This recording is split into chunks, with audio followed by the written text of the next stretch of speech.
Ay ma'am. Magka-calibrate naman tayo ng conductivity cell. Kailangan naman natin ng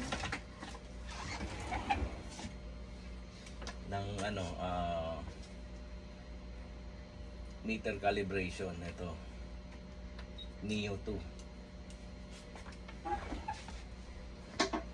Meron kami dyan 90X, lagi nalolobat.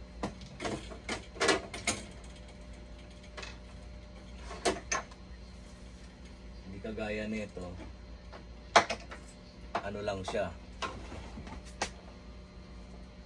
battery.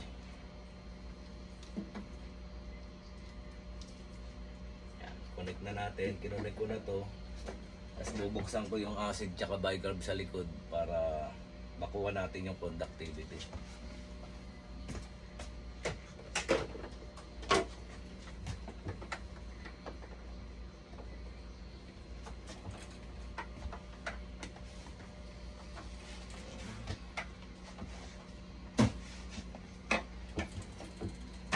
Connect natin, kukonek na to dito.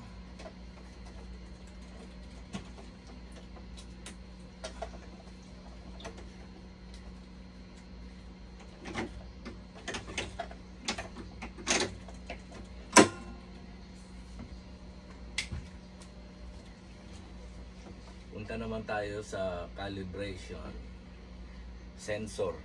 So, pag pinindot nyo ng calibration sensor, punta lang kayo sa conductivity cell and consel. Yan, consel, confirm. Tapos dito na natin mariread yung conductivity nito. Kung ano kalabasan sa conductivity dito sa meter, yun ang ilalagay natin ito sa conductivity reference nya.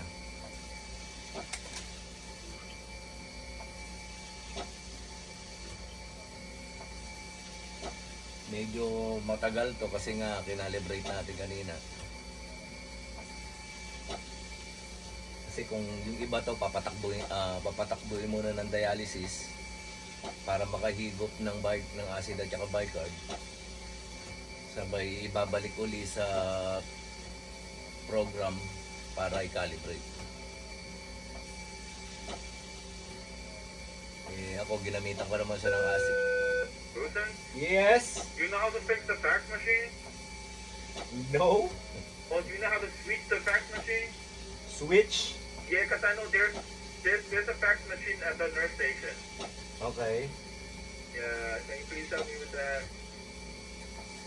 I'm coming down. Yeah, thank you. I'm going to check, okay?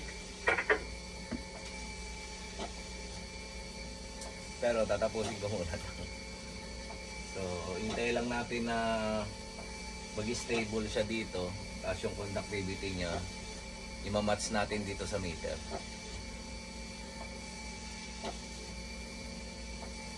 Yan, mabilis naman umakyat kasi nga ginamitan ko siya ng acid. Kasi yung iba ginagamit tubig.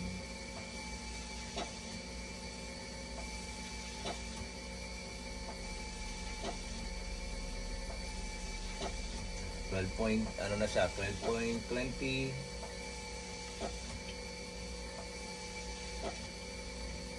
What's up?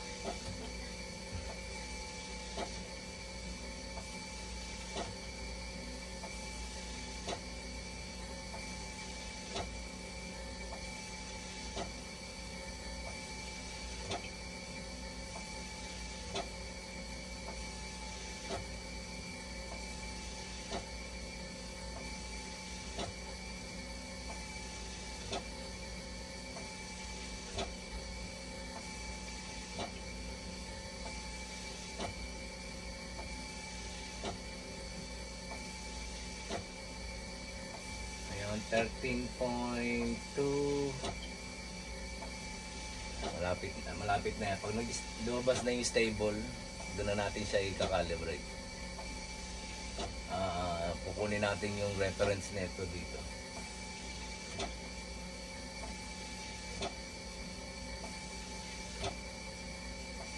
Ngayon 13.2. 13.2. Ayan, lumabas na. 13.2, naglalaro siya sa 13.3, 13.2. Ayan. Naglalaro siya sa 13.3, 13.2. So, gagawin natin, ilalagay na natin siya sa 13.3. Okay, 13.3, 13.3, 0. Confirm, confirm, confirm, confirm, confirm. Ganun lang mag-calibrate ng conductivity cell. Okay? Tapos ibalik lang natin ito dito. Red and blue.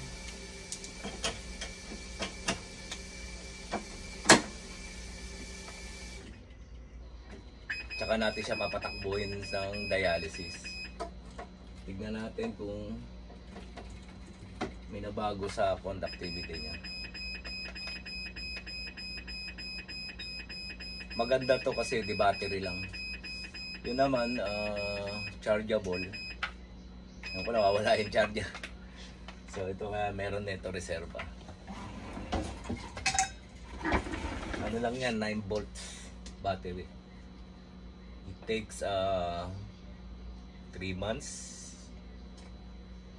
Ganun katagal yung battery.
Nag-shoot up yan kasi kabubukas lang. Ganito na lang tayo mga kamakina. Please subscribe sa Makina Vlog. Huwag sana kayo magsawang manood kasi may natutunan kayo kagaya ko. Okay? Please like and subscribe. Conductivity cell calibration. Okay?